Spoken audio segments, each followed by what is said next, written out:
I-discuss muna natin ang current situation para malaman natin kung para sa ibang reading o hindi. Dito ang side mo at dito naman ang side ng other person. Magsimula na tayo. Ano to? Ito side mo, ha? Ito side niya. Oh. Anong kwento dito?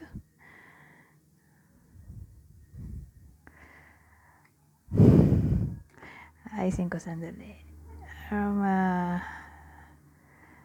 Linaw ng kaunti. So, anong kwento dito?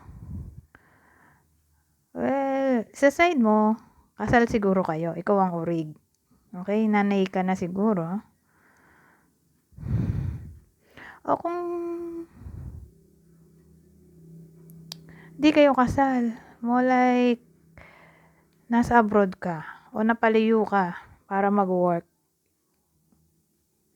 So, para malaman mo kung para sa ibang reading o hindi. Kasi ang dating, pwedeng ganito. Case to case basis, ha? Kunin nyo lang yung clue. Nasa tingin nyo para sa inyo. Pwede kasing nag-migrate ka sa ibang bansa para mag-work. So, OFW ka siguro. Babae ka siguro. O kung di man babae, edi lalaki, pero in-embody ang feminine energy in a way na submissive ka. Alam mo, sa sarili mo, sunod-sunuran ka lang sa partner mo. Mas matapang pa siya kaysa sa iyo. More like may anak na kayo.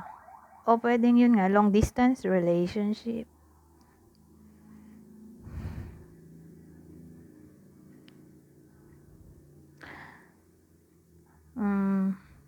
Dito sa... May naisip ako nakalimutan ko na ano nga ba yun. Buntis ka siguro. Pwede rin ganon. Nowadays, buntis ka siguro. So again, kunin nyo lang yung info. Nasa tingin nyo para sa inyo at general reading naman to. Pupunta tayo dito sa other person. O, literal na third party kasi ikaw ang urig. So, kung di kayo kasal, di matagal na yung pagsasama nyo. Sabihin natin 5 years and above. Dito,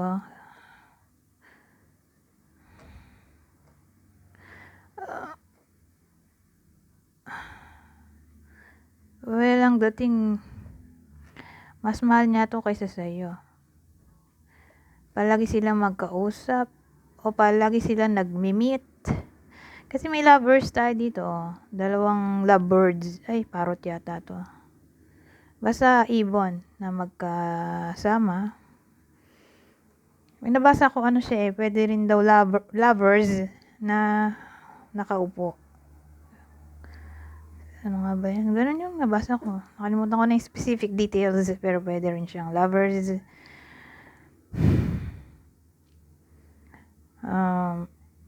Mas mahal niya to kaysa sa iyo. O pwede rin lagi sila magkausap tuwing gabi.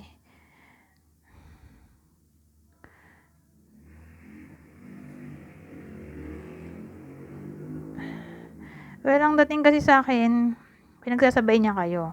Whether alam mo to o hindi. Pero, pinagsasabay niya kayo dito. Pares niya kayong niloloko. Pero, sa inyong dalawa, mas matimbang to. Pero, for some reason, di ka pa rin niya ma-let go. Siguro dahil may napapala pa siya sa'yo. Sabihin natin pera, bahay. Kasi may fox tayo. Pag nakita ko yung fox, para siyang narcissist. User.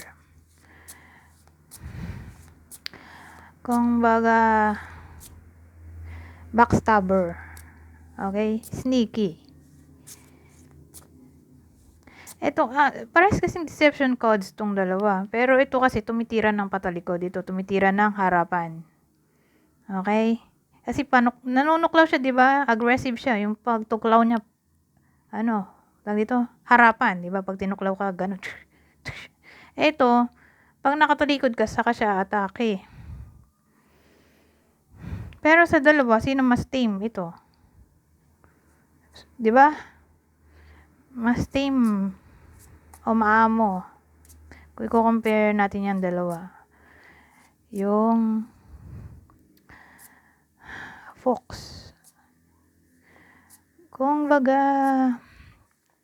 ano siya eh, yung pangloloko niya hindi kasing lala ng katulad dito sa snake.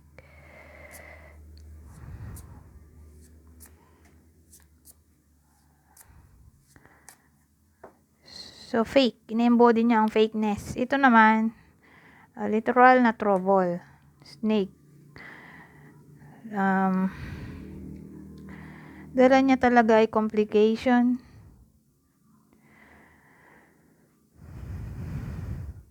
Betrayal. Sabagay, betrayal din naman to.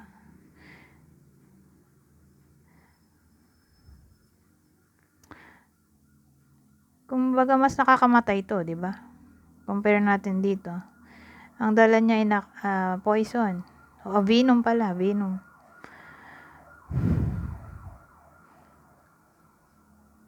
Pero pwede rin kasing third party to. Itong snake. Kaya nga sabi ko kanina.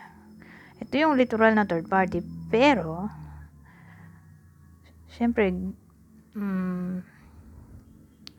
pwede rin na ganito. Kasi may case din na tawag dito. Nakita ko sa investigador dati. Kung nanonood kayo noon. Nung buhay pa si Mike Enriquez. Na yun nga, marami akong napanood na pumatol sa may asawa. Tapos, karma na siguro yun. Dahil, kinawawa o pinatay yung third party, nung partner niya. Diba? Kaloka. Ano to? Parang, eto kasi pagmamahal. Parang dangerous yung pagmamahal. Obsessive. Yung type ng kanilang relasyon. Kumbaga, toxic. Mahal niya to pero toxic. Ganun ang dating. Mas mahal niya to kaysa sa'yo pero toxic yung connection nila. Kasi nga, siguro natatakot yung portion mo sa sarili niyang multo na para bang napaparanoid siya na anytime baka karmahin siya. Kaya ngayon, base sa nakita ko nga at napanood, kaya ngayon ang ginagawa nung nagloko, hinihigpitan niya yung bago niya. As in, nakakasakal. Di na niya pinapalabas ng bahay. Ayaw niya lalapit sa ibang lalaki. Kasi natatakot nga siya sa sarili niyang multo. Na baka karmahin siya one of these days. O biglaan na lang. Na baka maagaw din siya. Katulad ng ginawa niya. Na, yun nga,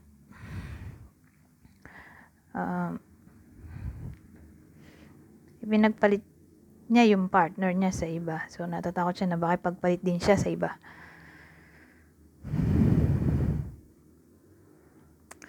So, ganun ang dating dito. Although, mas mahal nga to, pero toxic nga. Okay?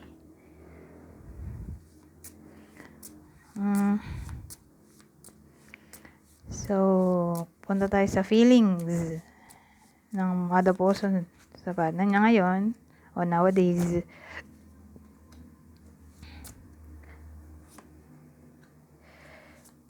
Kasi dito ang tingin ko ang toxic na energy ay yung partner mo.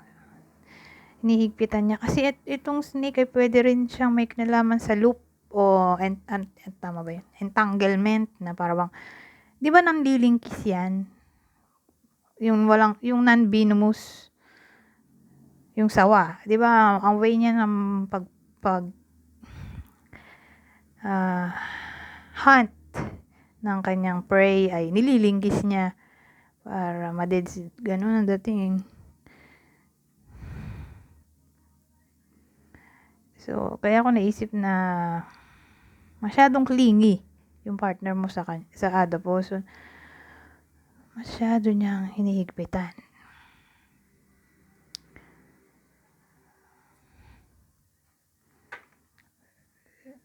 So, feelings na tayo.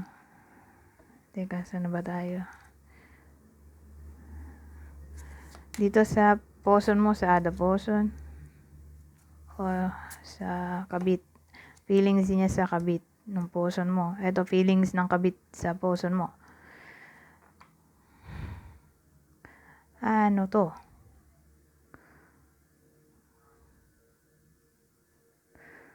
Well,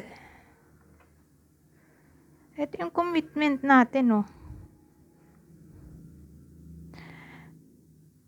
Tapos, meron tayong key na pwedeng may kinalaman sa solution, discovery,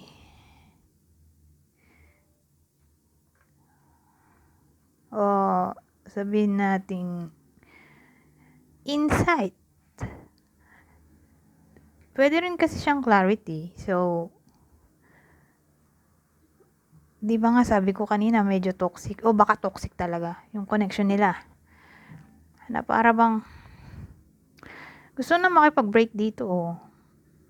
Baka nga nangyayari na to. Napag-uusapan ng breakup na to toxic na yung other person sa ginagawa sa kanya ng person mo. Kasi may coffin tayo. 'Di ba ang buhay pag na-deads pinapasok sa coffin, kaya name body, kaya nire-represent niya ang ending. Okay?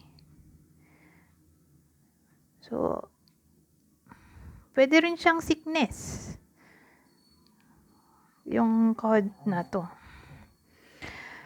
So, parang feeling sick na siya sa ida. Ito. Dalawang scenario natin. Ida o either. Feeling sick na siya sa partner mo o ayaw na niya, gusto niya na makipag-break. Natotopic ng breakup. Nitong mga nakaraang araw, buwan. Kasi nga,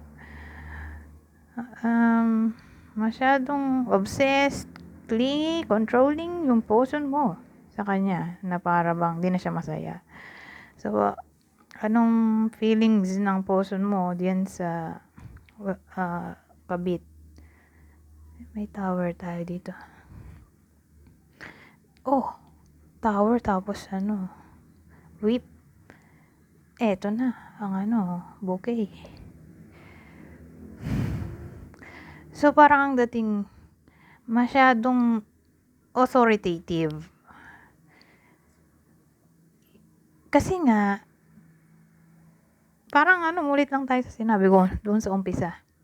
Nung di ko pa nakikita to. At ito lang yung unang spread. Di ba, tower, government. Sila yung nagdidikta ng rules and regulations. So, sabihin natin,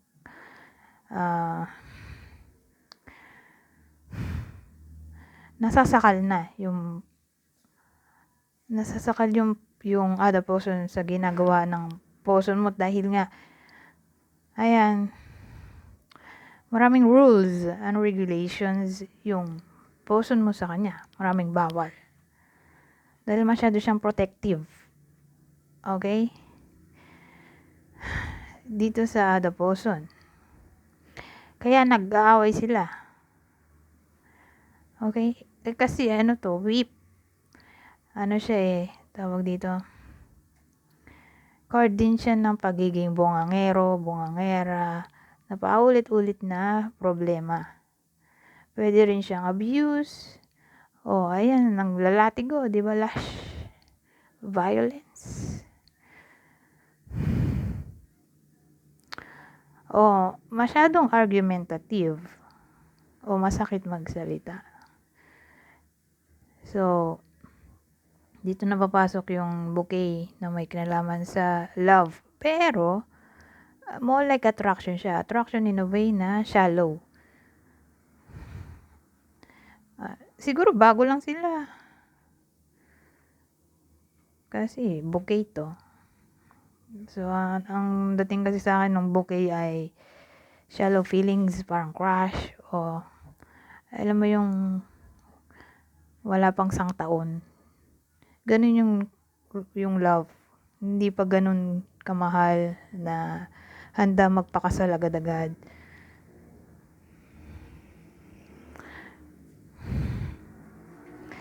So, ganun.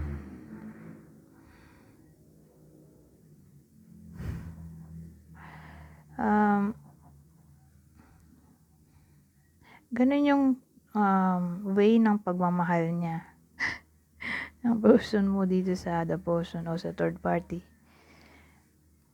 Masyadong obsessed.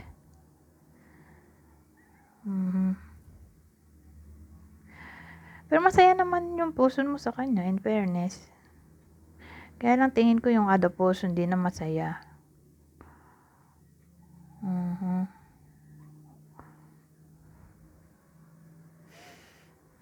Nagagandahan siya siguro dun sa other person o third party. Tingin niya mas maganda yung kaysa sa'yo. Pwede rin ganun.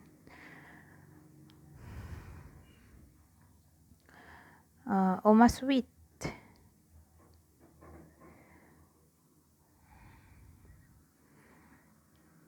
O mas generous siguro. Pwede rin ganun.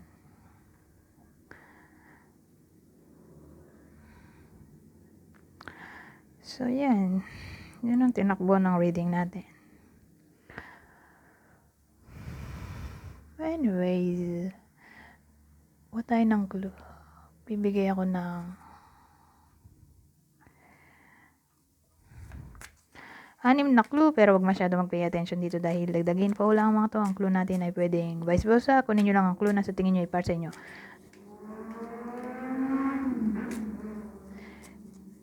Yung clue pala pwede rin tumama sa other person bukod sa inyo ng person mo. So, meron tayong Libra, Pisces, Aries, Virgo, Gemini, Scorpio. Ulitin ko. Libra, Pisces, Aries, Virgo, Gemini, Scorpio. Anyways, hanggang dito na lang. Goodbye for now.